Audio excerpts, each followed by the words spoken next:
The Philippines maintained its military strength with power index of 0.4691 on the 2024 Military Strength Ranking, issued by Global Firepower.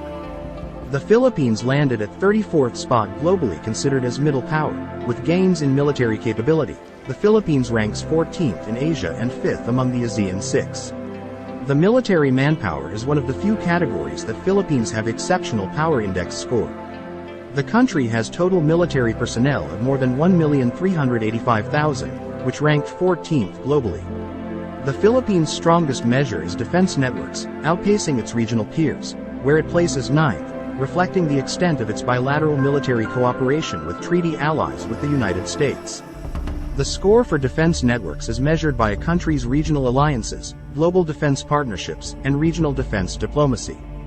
The Philippines also exerts more influence in the region than expected given its available resources, as indicated by the country's positive power gap score. The Asia Power Index also reported the Philippines posted gains in diplomatic influence, which refers to a country's diplomatic network, multilateral power, and its foreign policy thrust.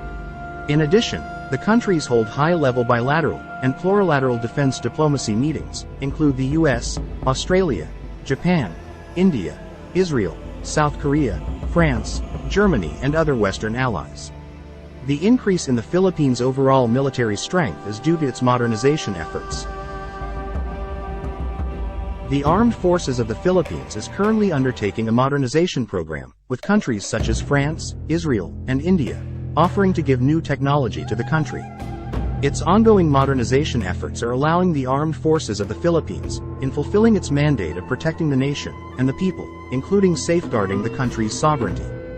The Mutual Defense Treaty between the Republic of the Philippines and the United States of America, signed in 1951, serves as a foundation for the close security cooperation between the two countries. 72 years after its signing, the alliance continues to thrive in the ever-evolving security environment that surrounds the Philippines. The U.S.-Philippines Mutual Defense Treaty evolved into the 1998 Visiting Forces Agreement, VFA, and the 2014 Enhanced Defense Cooperation Agreement, EDCA. The VFA provides the legal basis and status protections for U.S. military and Department of Defense civilian personnel in the Philippines on official business, while EDCA authorizes U.S. forces to access of agreed locations in the Philippines on a rotational basis, for security cooperation exercises, joint and combined military training activities, and humanitarian assistance and disaster relief activities. The United States struck a deal with the Philippines earlier this year to expand its military presence in its former colony to 4 additional bases, part of a years-long Pentagon buildup in the Asia-Pacific region meant to counter Chinese influence. Geography affords the U.S.-Japan-Philippines-Australia alliance signal abundant opportunities to make trouble for the People's Liberation Army, denying China's military access to the vast maneuver space of the Western Pacific while hampering its movements up and down the Asian seaboard. Fortifying the offshore island chain while deploying naval assets in adjoining waters could yield major strategic gains. Yet the Philippines archipelago and island of Taiwan is the most strategic portion of the major part of the first island chain, which refers to the first chain of major Pacific archipelagos out from the East Asian continental mainland coast. Currently, the first island chain is the most effective point to counter any Chinese invasion and expanding influence. Philippines Armed Forces Modernization Plan. The third phase of the military's 15-year modernization plan, dubbed Horizon 3, includes the acquisition of multi-role fighter jets, radars, 2 additional Jose Rizal-class frigates, missile systems, helicopters and the country's first submarine fleet. Initial plans also included acquiring additional BrahMos missiles and high-mobility artillery rocket systems for the Army for coastal defense. The modernization effort began in 2013, but budget limitations have delayed progress. Defense Secretary Gilberto Teodoro told lawmakers last month that 10% of Horizon 1, meant to take place from 2013 to 2018, and about 53% of Horizon 2, scheduled from 2018 to 2022, are complete. However, in response to clashes between China and the Philippines in recent weeks, Manila is speeding up its acquisition plans, with the legislature earmarking 45 billion pesos in defense spending for 2024. Last week, the Defense Department ordered 3 C-130J-30 Super Hercules tactical airlifters for delivery in 2026, according to a news release from Lockheed Martin. The Philippines is also expecting to receive 2 BrahMos missile units in December from India. More Acero-class gunboats next year under a deal with Israel. 2 new landing dock platforms from Indonesia next year. 2 corvettes from South Korea around the 2025 and 2026 time frame. And 6 offshore patrol vessels also from South Korea in 2028. Horizon 3 requires 500 billion pesos spread out over the next 6 years, but it is unclear how the government intends to finance the program. However, some countries have offered assistance. For example, France pitched its Scorpene diesel-electric submarines as early as 2019, and its proposal includes helping the Philippines Navy develop its base in Zambales. Others bidding to supply the Philippines with submarines include Spain, which submitted a $1.7 billion offer to supply 2 S-80 class submarine, and South Korea's Hanwha Ocean, which updated its proposal last month for 2 Jongbogo 3 diesel-electric submarines. The estimated budget for procuring 2 submarines has been pegged at 70 to 100 billion Philippine pesos or 1.3 to 1.8 billion United States dollars.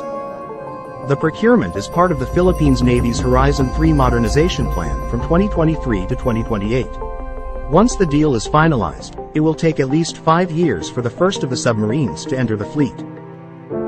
The capability of the Philippine Navy to build its own major warship vessels may no longer be a far-fetched idea. In fact, it might happen next year, as the Philippine Navy eyes foreign shipbuilders to acquire additional multi-mission vessels, including warships and submarines. As part of its long-term modernization program, a local company wants to get a share of the country's defense spending on maritime assets. But it admits the ambitious plan could not be carried out without challenges. In terms of the ability to build vessels, the Philippines can actually do a lot. The country has some medium-sized to large-sized shipyards. Earlier this year, the Philippine Navy's capability to build its own warships, particularly the small and hard-hitting fast-attack interdictor craft missile, FAICM, got a needed boost after Israel Shipyards Limited transferred the documents and keys of a newly refurbished shipyard to its possession. The upgraded shipyard is located at Naval Station Pascual Ledesma in Cavite City. The newly refurbished naval shipyard will facilitate the local construction of the 3 FAICM vessels, which will form part of the fleet of Philippine Navy's Acero-class patrol gunboats. Its formal handover ceremony was lined up last May as part of the Navy's pre-anniversary activities. This is a significant milestone for the shipbuilding capability of the Philippine Navy and at the time boosts the country's self-reliant defense posture program, one of the current 10-point agenda of the Department of National Defense. The 32-meter-long fast-attack interdictor craft missiles are high-speed vessels equipped with quick intercept ability, remote-stabilized weapons, and short-range missiles that are capable of delivering precision strikes against larger hostiles and high-value targets on land and sea. 4 of the fast-attack interdictor craft missiles will be armed with non-line-of-sight missiles with pinpoint accuracy and a range of 25 kilometers, while the other 5 will be armed with Typhoon-mounted 30mm main cannons and .50 caliber heavy machine guns. The acquisition of these fast-attack interdictor craft missiles is among the 2019 projects approved by former President Rodrigo Duterte's under the Horizon 2 list of the Armed Forces of the Philippines Modernization Program. The Philippines can develop its own shipbuilding industry to ensure the military will have the capability to secure the country and its territorial waters from piracy, terrorism and encroachment.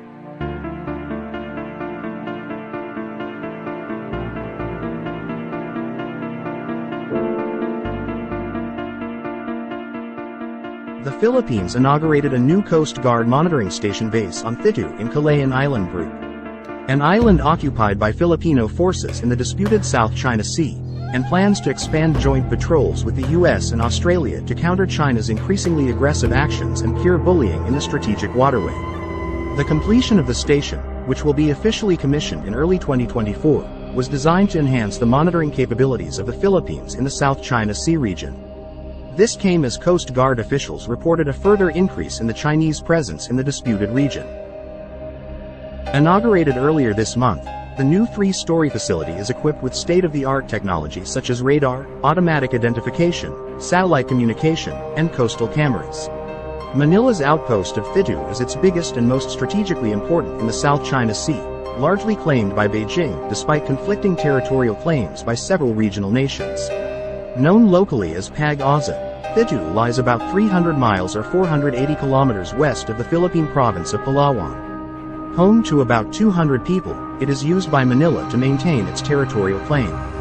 A new Coast Guard station on the contested island of Thitu in the South China Sea, boosting Philippines' ability to monitor movements of Chinese vessels and aircraft in the busy disputed waterway. As tension mounts over territorial claims in the area, the Philippine Coast Guard had early this year spotted a Chinese Navy ship and dozens of militia vessels around the island, one of 9 features Manila occupies in the Spratly Archipelago. High seas face-offs between Chinese and Philippine ships have intensified this year in the contested waters, fueling fears of a larger conflict that could involve the United States. The U.S. has repeatedly warned that it's obligated to defend the Philippines, its oldest treaty ally in Asia, if Filipino forces come under an armed attack, including in the South China Sea. The behavior of the Chinese Coast Guard, People's Liberation Army Navy and Chinese militias are sometimes unpredictable. They do not adhere to the international order and to the rule of law of the seas. What China's describing as gray zone tactics are pure bullying, and it's purely illegal. Dwarfed by China's military might, the Philippines decided this year to allow an expansion of the U.S. military presence in its local camps under a 2014 defense pact. It also recently launched joint sea and air patrols with the United States and Australia in a new deterrence strategy that puts the two allied powers on a collision course with Beijing. On related news, Japan has delivered to the Philippines the first unit of a long-range air surveillance radar system to be used by the Philippine Air Force. It was part of the first major deal on military hardware that Japan had reached with another country since easing its self-imposed prohibition on arms exports. The 5.5 billion pesos shipment was made last month while work is ongoing on the remaining units for future delivery, the Japanese manufacturer Mitsubishi Electric Company said in a statement last week. The company made the announcement on the eve of the arrival of Japanese Prime Minister Fumio Kishida in Manila for a 2-day official visit. For Japan, the Philippines is a strategic partner that will share basic defense values and to enhance cooperation in defense equipment and technology. This is important for ensuring peace and stability in Japan and the region, particularly in South China Sea. In 2014, Tokyo lifted its arms export ban for the first time since its defeat in World War II. On the Philippine side, the Department of National Defense ordered 3 fixed and 1 mobile long-range air surveillance radars in 2020 for 5.5 pesos billion under a government-to-government deal. In an earlier statement, the Philippines Department of National Defense said the upgrade was expected to help detect, identify, and correlate any threats and intrusions within the country's exclusive economic zone. The first radar delivered in October was installed in a location facing the West Philippine Sea. The country's EEZ and the West Philippine Sea in general have been the site of recurring tensions between Philippine and Chinese Coast Guard vessels, leading to on and off diplomatic rifts between Manila and Beijing. The new Warning and Control Radar System, FPS-3ME, can detect multiple fighter jets and ballistic missiles. The FPS-3ME is an improved version of the FPS-3 radar, which has been used by the Japan Air Self-Defense Force, according to manufacturer Mitsubishi Electric Corporation. The Japanese company in August 2020 signed a contract with the Philippine Defense Department worth about $100 million for 4 FPS-3ME radars. Domestic production for the first radar concluded in October 2022, and the Philippine Air Force received it last week. The second radar is meant for the Philippine Navy, and its acquisition is made possible thanks to $4.2 million from a Japanese-run security assistance program, according to the Japanese and Philippine governments. Neither the Japanese government nor Mitsubishi have disclosed the status of the remaining radar systems on order. The coastal radar systems are a vital addition to the armed forces of the Philippines' maritime defense capabilities and will bolster its ability to monitor and protect its extensive coastline, ensuring the safety and security of its seas. The Philippines defense chief is pushing for a swift and sweeping modernization of his country's Navy and Coast Guard to tackle Beijing's aggressive tactics in the disputed South China Sea.